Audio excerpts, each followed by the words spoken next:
Hello, everyone. Let me start with a simple question. What do you want most? Think about it for a moment. Not what you want now, but what you want most. Because that's the difference between impulse and discipline. When people talk about discipline, they often jump straight to action. What time to wake up, how to organize your day, which habits to adopt. But if you start there, if you start with the how, you're missing the most important part of the equation. Because behavior without belief is empty, action without purpose is fragile. That's why the first step to mastering self-discipline is not to ask what you need to do, but why it matters. Think about the times in your life when you've been most committed. Maybe it was studying for an important exam, training for a marathon, or building a business. You were willing to work hard, to sacrifice, to say no to distractions. But it wasn't because you had extraordinary willpower. It was because something deeper was driving you. There was meaning. There was a why. When we attach our habits to something bigger than ourselves, the pain becomes purposeful. Waking up early isn't just about getting a head start. It's about being the kind of person who honors their goals. Eating healthy isn't just about food. It's about taking care of the body that allows you to show up for your family, your work, your purpose. Without a clear why, discipline feels like punishment. It feels like restriction, like deprivation. You start to resent the process. You wonder what it's all for. And when motivation fades, as it always does, you quit. Not because you're lazy, not because you lack self-control, but because you were never emotionally invested in the outcome to begin with. Your why is your emotional anchor. It's what pulls you through on the days you don't feel like showing up. It's what reminds you that the discomfort is worth it. Without it, discipline becomes a constant battle. With it, discipline becomes an act of alignment. And here's the thing, your why doesn't have to be grand or poetic. It just has to be real. Maybe you want to become more disciplined so you can be a better role model for your kids. Maybe you want more control over your time so you can pursue your passion project. Maybe you've seen what happens when people live without direction and you've decided that will not be your story. Whatever your reason is, own it, write it down, revisit it often. Because that reason, that internal compass, is what transforms a habit from a chore into a commitment. Now, some people hear this and say, but I don't know my why. And that's okay, don't panic. Clarity takes time. Start by asking better questions. What kind of life do you want to build? What do you want to be known for? What kind of energy do you want to bring into the world? Ask yourself what truly matters, not to society, not to your parents, not to Instagram, but to you. And once you get a glimpse of that purpose, you'll notice something interesting. Discipline becomes less about force and more about focus. You're not constantly trying to resist temptation. You're just more attracted to your mission than to your distractions. That's when everything shifts. Because self-discipline isn't about being harsh with yourself. It's about being honest with yourself. It's about saying, this is the kind of person I want to be, and I'm willing to do what it takes to live in alignment with that vision. That clarity, that connection to purpose is what gives self-discipline its staying power. Without it, you're just surviving routines. With it, you're living with intention. And that's a future worth showing up for. We like to think that self-discipline is a matter of willpower, that the people who are consistent, focused, and driven simply have more inner strength than the rest of us. But if you take a closer look, you'll find something surprising. The most disciplined people don't just have more willpower, they have fewer temptations. They've designed their environment in a way that makes good choices not only easier, but almost automatic. It's not about being stronger than your impulses, it's about being smarter than them.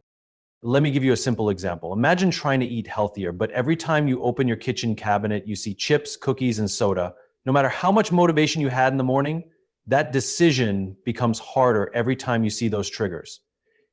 Your environment is constantly working against your goals. Now flip it around. Imagine that same kitchen, but now it's filled with fresh fruit, prepped vegetables, and water right at eye level. Your environment is nudging you in the right direction. You've made the right choice, the easy choice. This isn't just theory, it's neuroscience. Our brains are wired to follow the path of least resistance. So if success relies on you fighting against your surroundings every single day, eventually you're going to lose that fight, not because you're weak, but because you're human. So how do we fix this? We don't try harder, we design better. Designing your environment means taking the friction out of what's good for you and adding friction to what isn't. Want to read more? Keep a book on your pillow. Want to scroll less? Delete the social media apps from your phone, or better yet, keep your phone in another room while you work. Want to work out more?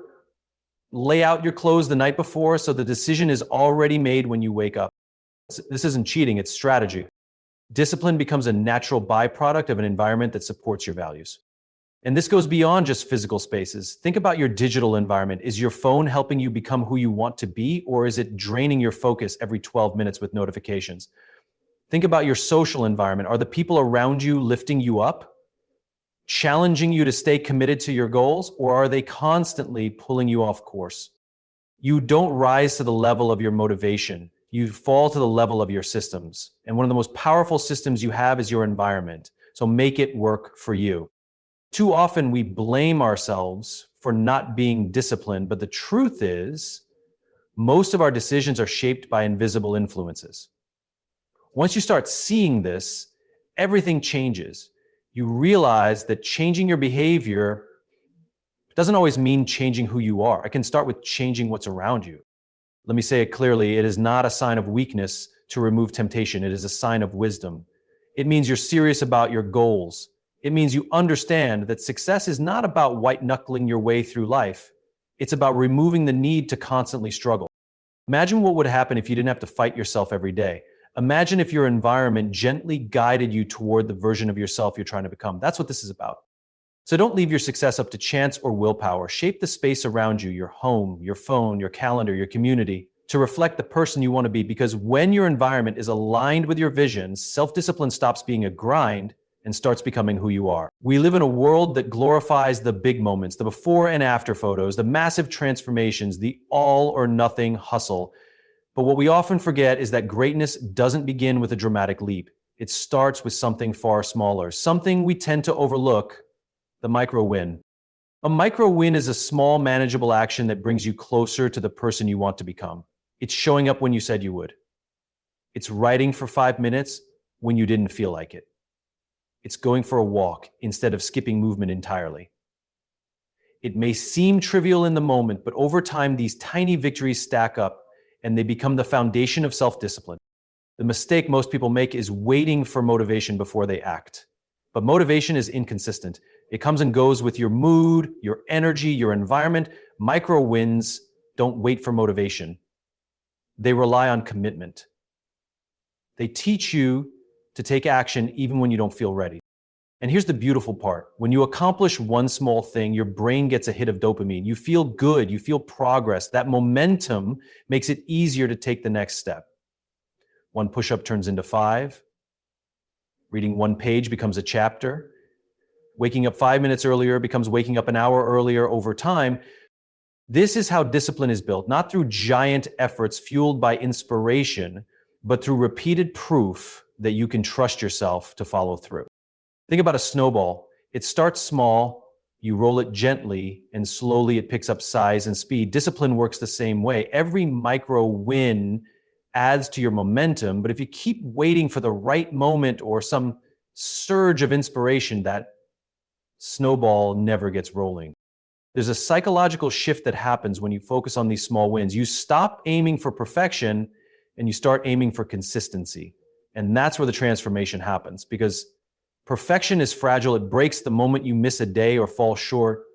Consistency, on the other hand, is resilient.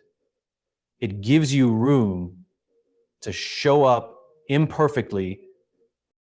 Now, you might be thinking, but small steps won't get me there fast enough. Let me challenge that thinking. Speed doesn't matter if you keep quitting, but if you learn how to build and honor small wins every day, you become unstoppable. Not over time. There's a reason high performers in every field, athletes, artists, entrepreneurs, ruthlessly focus on their daily habits. They know that it's not about doing extraordinary things once. It's about doing ordinary things with extraordinary consistency. And the best part, micro wins build something far greater than just results. They build identity. Every time you follow through, you send a message to yourself. I'm the kind of person who finishes when I start. That belief compounds. And before long, you're not just acting disciplined, you are. So the next time you don't feel like doing the whole thing, just do a small part, write for 2 minutes, do 10 jumping jacks, clean one corner of the room. Don't underestimate the power of a small step repeated with intention. Because in the end, it's not the big dramatic effort that changes your life. It's the quiet, consistent rhythm of micro wins that shape your future. And that future is built one small victory at a time. One of the biggest misconceptions about self-discipline is that it means constantly saying no. No to pleasure, no to fun, no to rest. But that's not discipline, that's denial.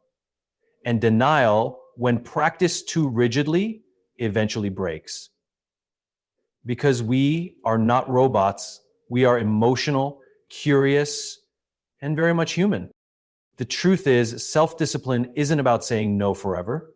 It's about saying not yet. It's not about depriving yourself. It's about developing the ability to delay gratification long enough to choose what serves your future, not just your present impulse. Let's take a simple example. You're working and the urge to scroll through social media hits. You could either give in and lose your focus for 15 minutes, or you could say, I'll check it after I finish this task. It's not denial, that's delay. That's discipline. There's a powerful mental shift in that small pause. When you delay instead of deny, you're not creating resistance, you're creating space. Space between impulse and action. And in that space, you take back control. You remind yourself that just because you feel something doesn't mean you have to act on it right now. Our brains are wired for short-term pleasure, but our purpose is usually found in long-term reward. And this tension between what we want now and what we want most is where discipline lives. Here's the secret. When you practice delay consistently, your impulses start to lose their grip on you. You realize you don't need the snack right away. You don't need to check your phone every 5 minutes. You start to notice how often your cravings are just habits in disguise, automatic responses to boredom, stress, or discomfort. And more importantly, you start to trust yourself. That trust matters. Because if every time you feel an urge, you immediately act on it, you're reinforcing the idea that you're not in control. Your impulses are. But when you delay, even by 5 minutes, you're casting a vote for a different identity. You're saying, I can choose. I can wait. I'm not ruled by my urges. This isn't about guilt or shame. It's about strategy. Let's say you're trying to stick to a healthier diet, but you're craving something sweet. You don't have to shame yourself or fight it like it's a moral failure. You just say, I'll have that treat later after dinner. And what often happens? The craving fades. You forget about it. Or if you do choose to indulge later, it's on your terms, not your craving. This practice also creates something far more valuable than short-term pleasure, self-respect. When you delay gratification, you reinforce the belief that your future matters, that your goals are worth waiting for, and that you're strong enough to choose wisely even when it's hard.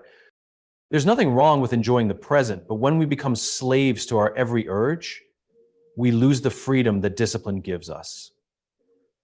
True freedom is not the ability to say yes to everything. It's the power to choose when to say yes and when to say not yet. And when you master that pause, when you practice the delay, you build a kind of quiet confidence that doesn't scream but knows, a kind of self-control that isn't restricted but empowering. So the next time you feel a craving, an urge, or a distraction pulling you off course, don't force a hard no. Just try a soft delay. Not yet. After I finish this, let me wait 5 more minutes. You might be surprised how often not yet becomes not necessary. And in that small shift, you're no longer reacting, you're leading. And that is the essence of self-discipline. We like to tell ourselves that we can do it alone, that self-discipline is something that happens quietly, behind closed doors, fueled purely by our own will. And while personal responsibility is crucial, there's a deeper truth we don't talk about enough.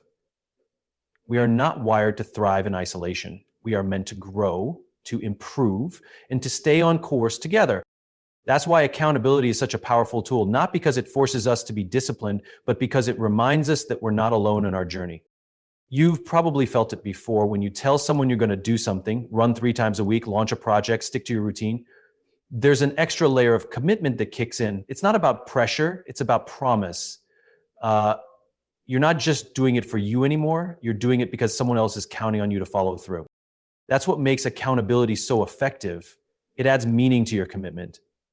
It raises the stakes. Suddenly, skipping the gym isn't just about you being tired, it's also about the friend you promised to meet. Sleeping through your alarm doesn't just affect you, it affects the person waiting on that morning call or meeting. And in those moments when motivation fails, because it will, accountability steps in and says, remember your commitment. We all need that. Even the strongest, most disciplined people in the world have coaches, mentors, or trusted peers who check in, who ask the hard questions, who say, how's it going? That's not weakness, that's wisdom. The truth is, we're more likely to let ourselves down than someone we respect. That's just human nature. We tend to rationalize our own excuses, but when we know someone else is watching or cheering us on, we show up differently.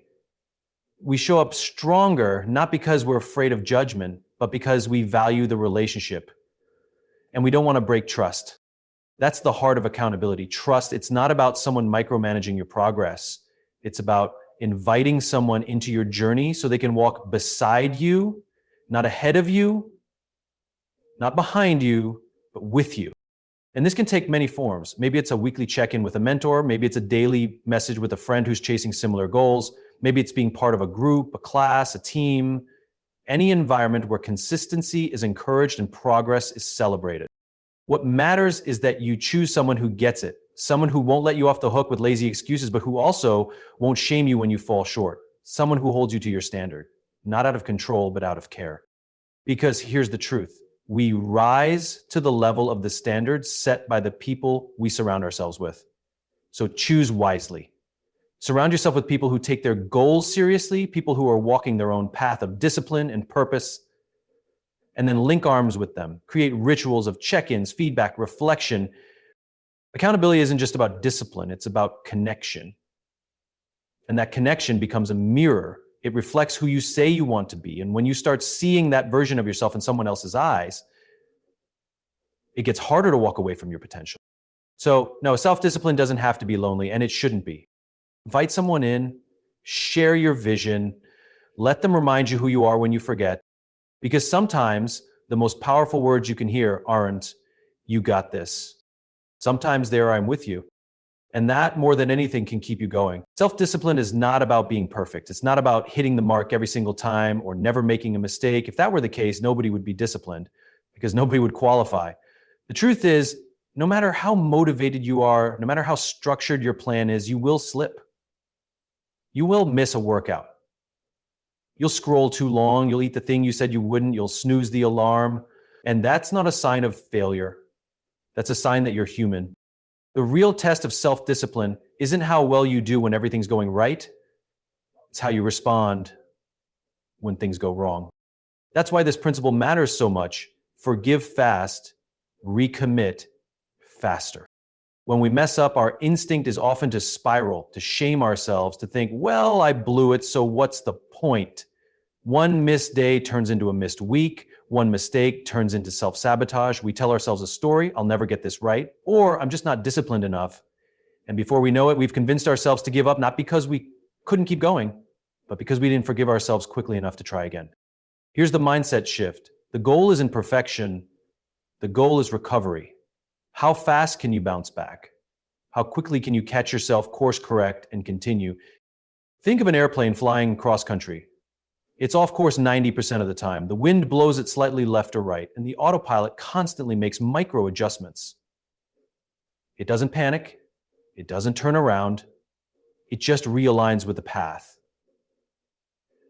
Again and again. You're the same. You're going to get off course, but if you make it your habit to forgive fast and recommit faster, you keep moving forward. You don't lose momentum. You simply say, that wasn't ideal, but I know who I want to be, so let's get back to it. This practice, this self-compassion paired with commitment is what keeps discipline sustainable. Without it, You burn out, you build discipline like a punishment. With it, you build discipline like a relationship. One where you're allowed to make mistakes, but you're not allowed to give up on yourself. And here's the thing, forgiving yourself doesn't mean lowering your standards. It means not letting one moment define your entire story. It means remembering that your worth isn't based on whether or not you had a perfect streak. Your worth is built on your willingness to keep showing up, especially after you fall. Recommitment is powerful because when you fail and still choose to keep going, that choice carries more weight than when everything was going smoothly. It's easy to be disciplined when things feel good. It's meaningful to be disciplined when they don't. So ask yourself, what kind of person do I want to be? Do I want to be someone who lets one slip, derail me? Or do I want to be someone who falls and rises, who owns the mistake, learns from it, and moves on without dragging guilt along the way? That's real strength, not in perfection, but in persistence. Not in never falling, but in refusing to stay down. So when you stumble, and you will, don't waste time beating yourself up. That energy can be spent moving forward. Take the lesson, not the shame, shake it off, recommit to your vision, and take the very next right step.